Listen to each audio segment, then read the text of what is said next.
지금 3주째 평안하십니까? 쉼을 잘 취하셨습니까? 라고 여러분에게 묻고 있습니다. 그럼에도 불구하고 오늘도 여전히 무거운 마음으로 이 예배 자리에 나오신 분이 계실 수도 있을 겁니다. 오늘 쉼에 대한 마지막 설교를 함께 나누게 될 텐데요. 이때 하나님께서 부어주시는 진정한 쉼의 은혜가 오늘 이 시간 저와 여러분에게 임하시기를 주님의 이름으로 축복합니다. 아멘. 우리 모두 다 마음은 쉼을 너무나도 갈망하고 갈급합니다. 물론 우리가 생각하는 일반적인 육체적인 쉼도 중요하지 않다라고 말할 수 없습니다. 그래서 선배 목사님들이 후배인 저희들한테 얘기할 때 세 가지가 있어야 된다라고 언제나 얘기하시거든요. 그 세 가지가 뭐냐면은 영력이 있어야 되고, 지력이 있어야 되고, 체력이 있어야 된다고 얘기하거든요. 영력은 뭐 말할 것도 없죠. 그리고 지력이란 많은 것들을 알고 있어야 되는 능력도 있어야 되고, 마지막으로 체력이 중요하다라고 꼭 당부를 하시더라고요. 체력이 좋기 위해서는 육체적인 쉼 당연히 필요합니다. 그러나 진정한 쉼은 마음의 평안이 찾아올 때 비로소 가능하다라는 것을 우리는 분명히 알아야만 한다는 것이죠. 그래서 우리는 우리 스스로 마음을 잘 다스리려고 노력을 합니다. 한참 유행했던 게 그래서 마음 수련 뭐 이런 거잖아요. 그리고 요가 하시는 것도 마음을 좀 다스리려고 하시는 분들, 분이 좀 많으신 분들이 요가를 많이 하시더라고요. 자기의 분을 좀 억제하려고 이렇게 하시는 분들이 가끔 보입니다. 뭐 나름대로 사는 게 뭐 별거 있어? 편하게 살아야지 뭐 이렇게 생각하는 분도 계시고, 스트레스 받아봤자 내 손해지 라고 생각하면서 편안함을 유지하려고 애쓰는 사람들이 많이 있습니다. 하지만 우리는 자주 지치고 불안해하며 초조해 한다라는 것이죠. 내일은 또 어떤 일이 벌어질지 끝없이 이어지는 고민 속에서 늘 우리는 마음속에 긴장하고 또한 근심하며 살아간다라는 겁니다. 오늘 우리가 함께 나눌 말씀은 출애굽기 33장 12절에서 16절까지의 말씀입니다. 그런데 이 말씀 안에는 이스라엘 백성을 이끌고 광야를 떠돌던 모세의 불안한 마음이 잘 드러나고 있는 것과 동시에 모세에게 주시는 하나님의 놀라운 약속, 즉 쉼의 선물을 담고 있다라는 것을 우리는 알아야만 합니다. 지금 모세는요, 엄청난 부담감에 짓눌려 있습니다. 모세는 여전히 불안한 마음을 감추지 못하고 하나님께 자신의 답답한 마음을 호소를 하게 됩니다. 출애굽기 33장 12절에서 13절 말씀을 보면 잘 드러나는데요. 함께 보도록 할까요? 같이 읽어보겠습니다. 시작. 모세가 여호와께 아뢰되 보시옵소서, 주께서 내게 이 백성을 인도하여 올라가라 하시면서 나와 함께 보낼 자를 내게 지시하지 아니하시나이다. 주께서 전에 말씀하시기를 나는 이름으로도 너를 알고 너도 내 앞에 은총을 입었다 하셨사온즉 내가 참으로 주의 목전에 은총을 입었사오면 원하건대 주의 길을 내게 보이사 내게 주를 알리시고 나로 주의 목전에 은총을 입게 하시며 이 족속을 주의 백성으로 여기소서. 아멘. 지금 모세는요, 하나님께 자신이 하나님의 은총을 입었는지, 그리고 앞으로 어떻게 이 백성을 이끌고 나가야 할지를 알려달라고 간절하게 간구하고 있다라는 것을 보게 됩니다. 모세에게 있어서 광야의 삶이란 너무나 힘들고 고되었을 겁니다. 아무리 적응하려고 해도 적응할 수 없는 공간이 바로 광야입니다. 그곳의 삶이라는 것은 고될 수밖에 없었겠죠. 뿐만 아니라 예측 불가능한 상황들은 모세의 어깨를 더욱 무겁게 할 수밖에 없었을 겁니다. 아니, 상황과 환경이 이 정도로 힘들면 같이 있는 사람이라도 마음을 좀 편하게 해줘야 되잖아요. 그런데 지금 같이 나온 이스라엘 백성들은 불평과 원망이 끊이지 않았던 백성이었습니다. 그러다 보니 모세에게는 너무나 감당하기 버거운 짐의 상태였음을 우리는 느낄 수가 있게 되는 것이죠. 미래가 보이지 않는 두려움, 의지가 전혀 되지 않는 관계들, 이 모든 짐을 홀로 짊어지고 있던 모세에게 하나님께서는 다시 한번 약속을 하십니다. 그 말씀이 바로 출애굽기 33장 14절의 말씀입니다. 같이 한번 읽어보도록 하겠습니다. 시작. 여호와께서 이르시되 내가 친히 가리라. 내가 너를 쉬게 하리라. 믿으십니까? 아멘. 여러분, 어떤 것도 의지할 수 없는 외로움 가운데 있었던 모세에게 하나님의 이 말씀이 얼마나 큰 위로가 되었을까요? 내가 너와 친히 가리라. 내가 너를 쉬게 하리라. 여러분, 이 말씀은요, 단순한 격려의 말씀이 아닙니다. 하나님께서 직접 모세와 함께 하시겠다라는 구체적인 약속이다라는 것이죠. 오늘 이 시간에도 앞날의 두려움과 모든 짐을 짊어지고 살아가는 저와 여러분에게 하나님께서는 말씀하십니다. 사랑하는 내 아들, 딸들아, 내가 친히 가리라. 내가 너와 함께 가리라. 또한 내가 너를 쉬게 하리라. 여러분, 하나님이 우리와 함께 하시는 것, 이것이야말로 진정한 쉼의 시작이다라는 것이죠. 환경이 바뀌고 모든 문제가 해결되어야만 쉴 수 있는 것이 절대 아닙니다.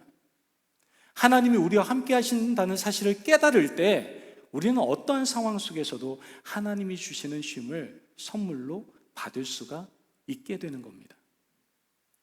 오늘 마지막 시간을 통해서 하나님이 주시는 쉼의 선물을 모두 받으실 수 있는 저와 여러분이 되시기를 주님의 이름으로 축복합니다. 아멘.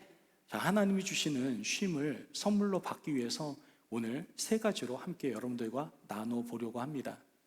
우리가 하나님이 주시는 쉼의 선물을 받으려면 첫째, 하나님의 임재를 여러분 구하셔야 됩니다. 따라해 볼까요? 하나님의 임재를, 여기가 중요해요. 임재를 구해야 합니다. 믿으시면 아멘. 여러분, 모세는요, 하나님의 약속에 감격하며 다시 간구를 합니다.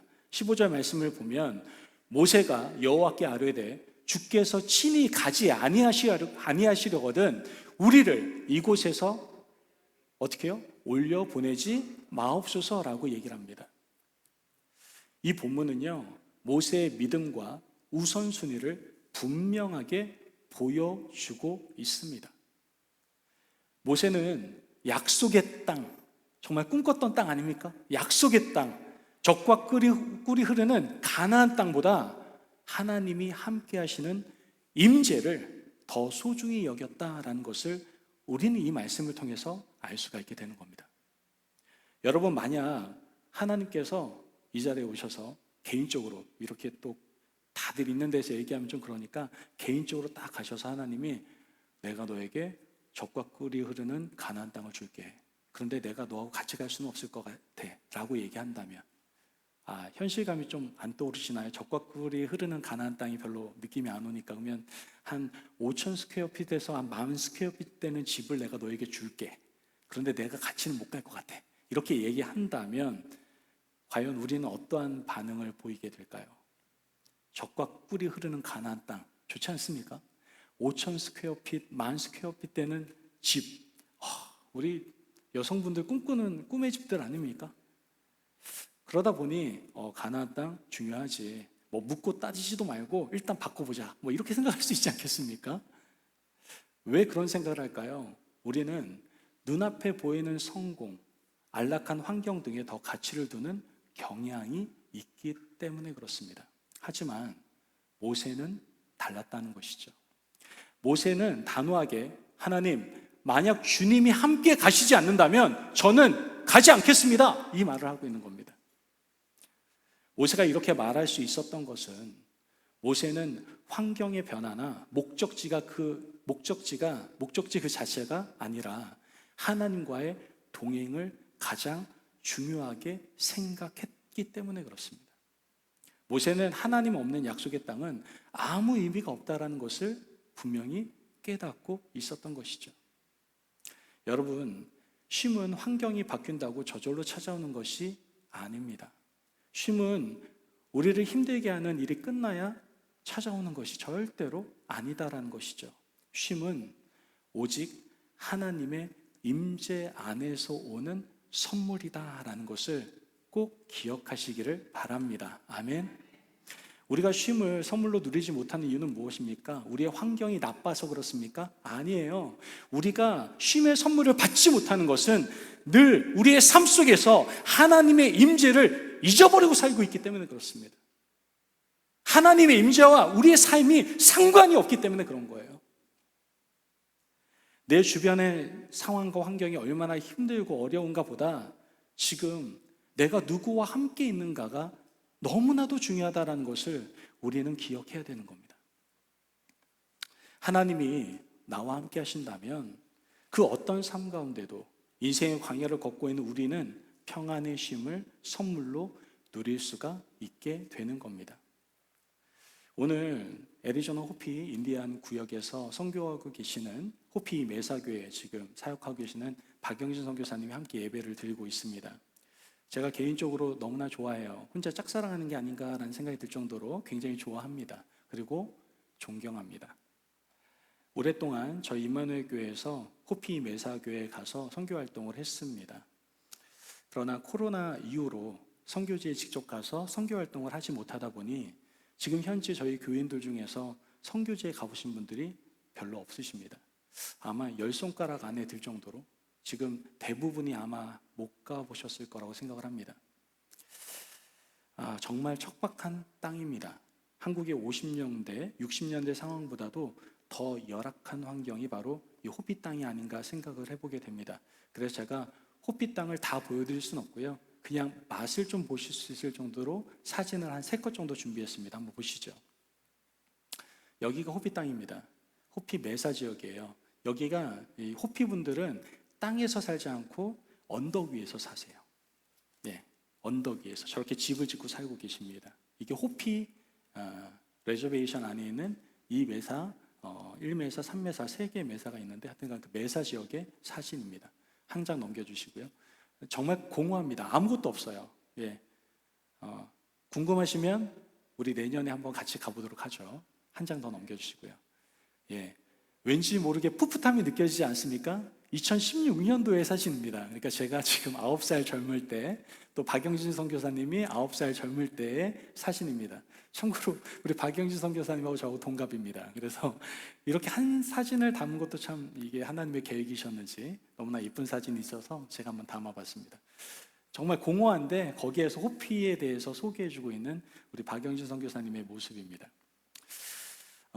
여러분 이렇게 열악한 환경 가운데 선교를 하고 계십니다. 이런 어려운 환경뿐만 아니라 지금 사역 중에서 사역하던 교회에서 사용하지 못하는, 그 교회를 사용하지 못하는 어려움 또한 지금 당하고 계신 상황이 우리 박영진 선교사님의 사역의 상황입니다. 마음껏 사역을 하고 싶어도 사역을 할 수 없는 공간, 그곳에서 지금 박영진 선교사님이 호피 영혼들을 품고 사역을 하고 계십니다.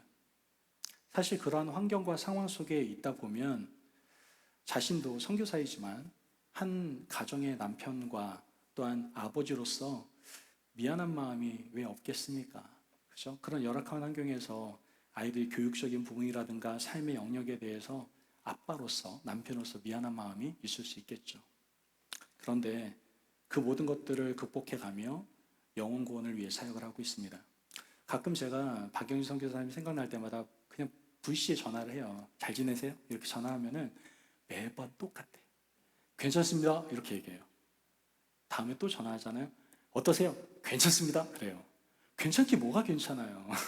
아니 거기에 신도시가 개발되는 것도 아니고 상황과 환경은 다 똑같잖아요. 그죠? 그리고 지금 교회를 새로 지금 세우기 위해서 교회를 세워가는 과정 가운데에서도 굉장히 어려움들이 있는 걸 제가 알고 있는데도 마냥 괜찮대요. 언제나 괜찮대요. 선교사님 이렇게 괜찮다라고 하는 표현을 통해서 저는 하나님께서 허락하신 호피 땅과 그곳에 있는 영혼들을 바라보면서 우리 선교사님이 늘 하나님의 임재를 느끼고 경험하며 살아가고 있기 때문에 상황과 환경과 상관없이 괜찮다라고 하는 것이 아닌가라는 생각을 해보게 되었습니다. 여러분, 이러한 선교사님의 모습을 통해서 우리는 중요한 진리를 하나 마음에 담을 필요가 있습니다. 그것은 환경보다 하나님이 함께 하시는 하나님의 임재가 중요하다라는 것이죠. 한번 따라해 볼까요? 환경보다 하나님이 함께 하시는 임재가 중요합니다. 여러분, 하나님이 함께 하시는 임재가 중요한 겁니다. 상황과 환경이 아니라 하나님의 임재가 중요한 거예요. 그 호피 땅 가운데 하나님의 임재가 있기 때문에 거기에 진정한 쉼이 우리 선교사님 가운데 있는 겁니다. 저는요, 우리 교회 가운데도 하나님의 임재가 가득한 줄로 믿습니다. 그래서 예배드리러 나온 모든 이들이 피곤하고 힘들죠. 상처받는 영혼이 있을 수도 있습니다. 그러나 이곳에서 하나님이 허락하시는 쉼의 선물을 받으시기를 주의 이름으로 축복합니다. 아멘. 뿐만 아니라 여러분 가정 가운데, 여러분이 포함되어 있는 모든 공동체 가운데, 또한 여러분들이 일하고 있는 일터 가운데 바로 하나님의 임재가 언제나 임하시기를, 늘 그 임재를 사모하실 수 있는 저와 여러분이 되셨으면 좋겠습니다. 아멘. 그러므로 쉼의 선물을 받기 위해서 하나님의 임재를 늘 사모하실 수 있는 저와 여러분이 되시기를 주님의 이름으로 축복합니다. 아멘. 자, 하나님이 주시는 쉼을 선물로 받기 위해서 두 번째 우리가 알아야 될 것은 바로 하나님의 열심을 신뢰하셔야 된다는 거예요. 따라해볼까요? 하나님의 열심을 신뢰해야 합니다. 아멘. 여러분, 하나님의 열심을 신뢰하셔야 돼요. 하나님은 모세에게 내가 너를 쉬게 하리라 라고 말씀하십니다. 여기에서 쉬게 하다라는 히브리어 원어는 누아흐라는 단어예요. 누아흐. 이 누아흐라는 단어는 휴식한다라는 단순한 의미를 가지고 있습니다. 휴식한다. 그러나 좀 더 깊은 의미로 들어가면 정착하다, 안착하다, 안식을 누리다라는 깊은 의미 또한 가지고 있습니다. 이것은 무엇을 의미하느냐? 바로 하나님의 열심으로 우리에게 평안을 주신다라는 것을 의미한다라는 것이죠. 우리가 쉼을 선물로 받을 수 있는 것은 우리의 삶의 모든 영역에서 하나님께서 우리를 보호하시고 인도하시며 또 우리의 모든 필요를 채우시겠다라고 말씀하시는 하나님의 열심, 그 약속이 담겨져 있기 때문에 그렇습니다. 우리는 자주 이렇게 생각하죠. 내가 열심히 해야만 일이 잘 풀릴 거야. 내가 뭔가 더 노력해야만 내 인생이 평탄해질 거야. 내가 손 놓으면 아무것도 안 될 거야. 이렇게 생각하는 경향이 있습니다. 여러분들 중에도 그런 분들 계시죠? 내 손에 뭔가 거쳐져야지 뭔가 될 거라고 생각하시는 분들 계시잖아요. 그렇죠? 이러한 생각에 사로잡혀서 결국 그 누구도 쉼을 취할 수가 없습니다. 계속 긴장하고 불안해하며 조급해하고 스스로를 몰아세운다라는 것이죠. 그러나 하나님께서는 우리에게 분명히 말씀하십니다. 내가 너를 쉬게 하리라. 내가 멈추면 내가 일할 것이다. 네가 잠잠하면 내가 인도해 줄 것이다. 여러분, 이 말씀은 우리가 모든 것을 통제하려는 욕심을 좀 내려놓고 하나님의 주권, 하나님의 열심에 우리의 삶을 좀 맡길 때에 진정한 평안이 찾아온다라는 것을 우리에게 알려주고 있는 겁니다. 제가 아는 목사님께서 은퇴를 하셨습니다. 참 이 예화가 재밌게 잠깐만 연결이 되는데요. 한때 은퇴하신 목사님이 계세요. 그 목사님께 제가 조언을 가끔 구합니다. 제가 목회 경력이 아직까지는 굉장히 긴 건 아니니까 궁금하거나 또 걱정되는 거, 문제 있을 때 도움을 구하고 조언을 구하기 위해서 연락을 드립니다. 어느 날 그 목사님께서 저에게 조언이라고 말씀하시면서 이렇게 얘기하시더라고요. 목회를 돌아보니까 사실 자신이 한 게 별로 없다라고 이렇게 말씀을 하셨습니다. 전 진짜 앞으로 이렇게 제 입으로 내뱉지는 않았지만 별로 공감이 안 되더라고요. 왜냐하면 제가 볼 때는 나름대로 성공이라고 하긴 좀 그렇고 같으니까 열매가 참 많이 맺혀지신 것 같은데 한 게 별로 없다고 하니까 그게 공감이 되겠습니까? 있는 사람이 더 한다고 이런 생각 들지 않겠습니까? 별로 공감이 안 되더라고요. 그런데 그때 목사님께서 이렇게 말씀을 이어가시는 거예요. 내가 열심히 노력하고 계획을 세웠던 것들은 자꾸만 꼬이고 잘 풀리지 않았는데 그냥 하나님께 내려놓고 기도의 자리를 지키며 사명을 감당하다 보니까 이렇게 하나님께서 열매를 맺게 하셨다고. 이 모든 것은 하나님의 열심으로 이 사역이 이루어졌다라고 이렇게 고백하시는 말씀을 들으면서 제가 배웠잖아요. 아, 내가 힘을 빼야 되는구나. 그래서 요즘 힘을 많이 뺍니다. 그리고 제가 뭔가를 하려고 하는 것이 아니라 하나님께 맡기려고 노력을 합니다. 그래서 제가 목회하면서 가장 행복한 시간이 언제냐? 오전 시간이에요. 교회에 와서 예배당에 들어와서 아무도 없는 예배당에 돌면서 기도할 때 하나님께, 하나님, 제가 할 수 있는 건 아무것도 없습니다. 제가 성도님들에게 무엇을 해줄 수 있겠습니까? 다만 오늘 하루의 삶 가운데 우리 성도님들 지켜주시고, 연세 많으신 분들 계시니까 건강 지켜주시고, 사업하는 가운데에서도 어려움 당하지 않도록 도와주시고, 혹시 마음이 아픈 자들이 있다면 마음 위로해 주시고, 그리고 여러분들께서 새해 기도 제목으로 저에게 주신 거 그거 가지고 기도하는 시간, 저는 그 시간이 가장 행복한 시간이고 또한 가장 힘을 얻는 시간입니다. 제가 할 수 있는 게 아무것도 없지만 제가 이렇게 기도할 때 누가 일하세요? 하나님의 열심히 일하신다는 저는 확신과 신뢰가 있기 때문에 그렇습니다. 여러분, 제 고백과 저에게 가르쳐 주셨던 목사님의 그 고백이 바로 누아흐, 이 쉼의 고백입니다. 하나님의 열심이 우리를 책임져 주신다는 온전한 믿음을 우리가 가지고 있을 때 우리는 참된 쉼을 누릴 수가 있게 된다는 것이죠. 여러분, 우리의 인생의 길을 내가 쥐고 있다고 생각하면 불안할 수밖에 없습니다. 당연한 거예요. 내 자체가 불안한 존재인데 내가 그 길을 붙잡고 있으면 어떻게 되겠습니까? 우리는 스스로 책임질 능력이 없어요. 인생에 있어서도 책임질 능력이 없고 또한 죄의 영역에서도 우리가 책임질 수 있는 게 없습니다. 그러나 하나님께서 내 인생을 운전하고 계신다는 것을 진정으로 믿는다면 우리의 마음은 평안해질 수 있다는 것이죠. 비행기 타고 한국 갈 때 있잖아요. 근데 제가 좀 빨리 가겠다고 비행기 안에서 뛰는 사람은 정말 어리석은 사람 아니겠습니까? 그죠?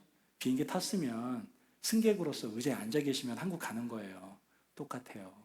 하나님의 열심에 맡기세요. 내가 뭐가 한다고 하지 마시고 내가 할 것은 비행기 티켓 끊어가지고 비행기에 타기만 하면 되는 거예요. 거기서 열심히 뛰지 마세요, 제발. 우리는 하나님께 우리의 삶의 모든 걸 맡길 때 진정한 평화를 얻을 수가 있게 될 겁니다. 그러므로 쉼을 선물로 받기 위해서 하나님의 열심히 우리를 책임져 주신다는 것을 신뢰하실 수 있는 저와 여러분이 되시길 간절히 바랍니다. 아멘.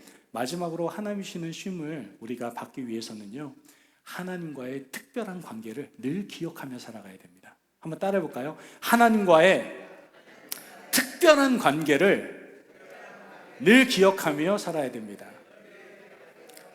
믿으시면 아멘.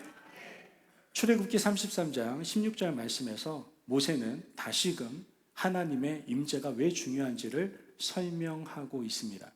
16절 말씀 다시 한번 보면, 나와 주의 백성이 주의 목전에 은총 입은 줄을 무엇으로 알리까? 주께서 우리와 함께 행하심으로 나와 주의 백성을 천하 만민 중에 구별하심이 아니니까. 아멘. 모세는 단순히 편안함이나 안식을 넘어서 하나님의 임재를 통해 이스라엘이 다른 민족과 구별되는 특별한 백성임을 확인하고자 했다라는 것을 우리는 이 말씀을 통해서 알 수가 있게 됩니다. 이스라엘이 하나님의 백성인 증거는 그들의 능력이나 업적이 아니라 하나님이 그들 가운데 함께 하신다는 사실에 있습니다. 이것이야말로 그들에게 진정한 정체성과 평안을 주는 원천이 될 수 있었던 것이죠. 여러분, 우리도 역시 마찬가지입니다. 우리가 이 세상에서 참된 쉼과 안정감을 누릴 수 있는 근거는 우리의 소유나 지위 혹은 우리의 건강이나 자녀들의 성공에 있지 않습니다. 여러분, 진정한 쉼은 우리가 하나님과의 특별한 관계를 맺고 있는 사실에 있다는 것을 여러분 꼭 믿으실 수 있기를 주의 이름으로 축복합니다. 아멘. 하나님께서 우리를 지명하여 부르시고 우리를 너무나 잘 아시고 우리에게 은총을 베푸시며 친히 우리와 동행하신다는 그 확신이야말로 우리의 마음을 평안하게 해줄 수 있다는 것이죠. 우리는 하나님의 백성으로서 세상과는 구별된 존재로 살아가야만 합니다. 이 구별됨이 바로 하나님께서 우리와 함께 하신다는 증거고, 이 증거 속에서 우리는 좀 불안을 내려놓고 참된 쉼의 선물을 받을 수가 있게 되는 겁니다.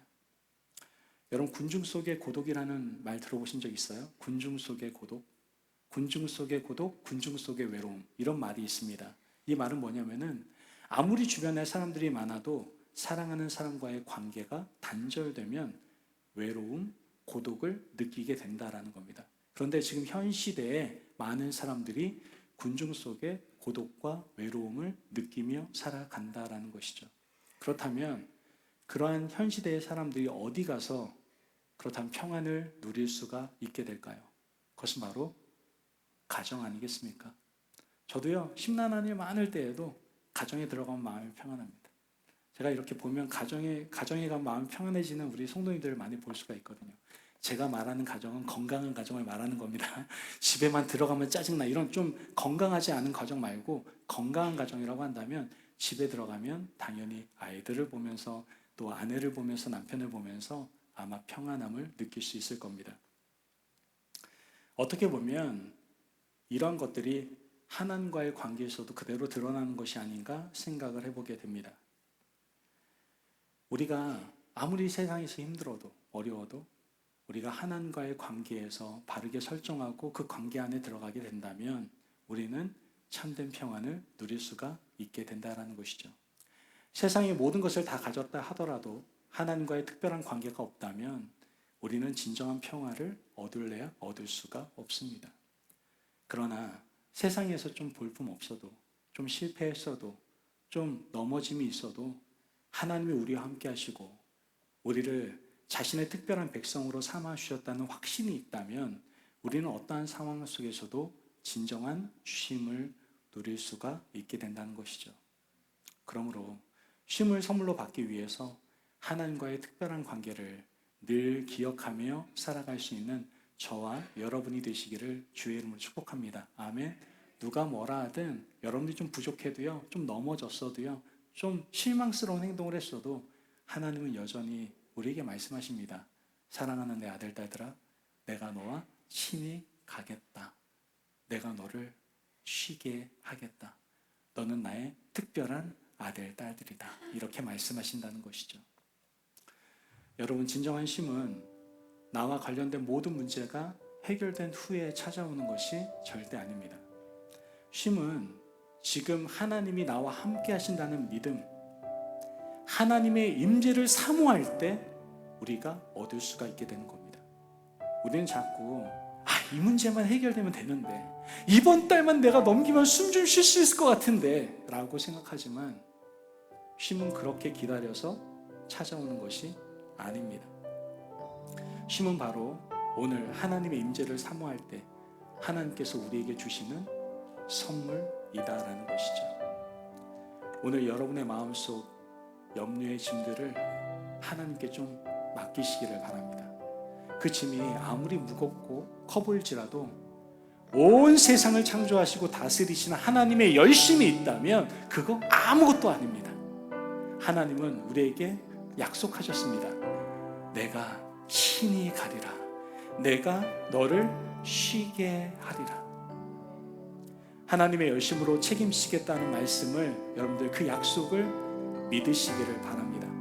또한 하나님과의 특별한 관계를 늘 기억하며 여러분의 마음을 짓누르고 있는 모든 불안과 초조함을 주님께 고백하고 맡기시기를 바랍니다. 주님은 우리의 연약함을 아시고 우리의 무거운 짐을 기꺼이 져주시며 하나님의 쉼을 선물로 우리에게 허락하실 줄 믿습니다.